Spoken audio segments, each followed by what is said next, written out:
बोले देना पवनी 3 साल में इतना कर्जा बढ़ा के गइल। आई रही तई में ऊ 4 दिन खातिर बाकी हल्का मचा के गइल।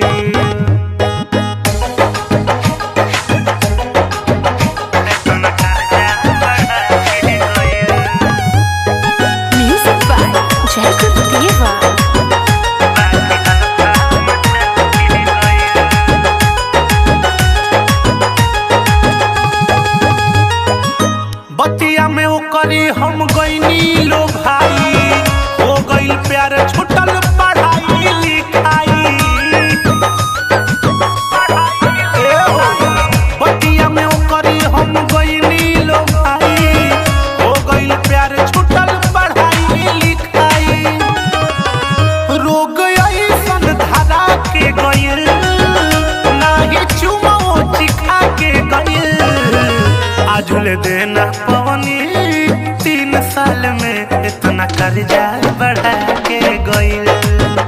आई रही तई में ऊ 4 दिन खातिर बाकी हल्का मचा के गइल।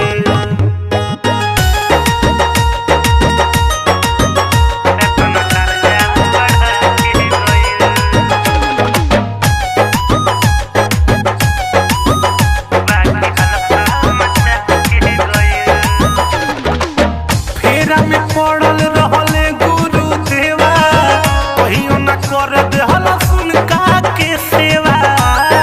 अरे राजवीर लाल के साली रहे ऊ। फेरा में पड़ल रहले गुरु देवा, कहियो न कर देहल सुनका के सेवा।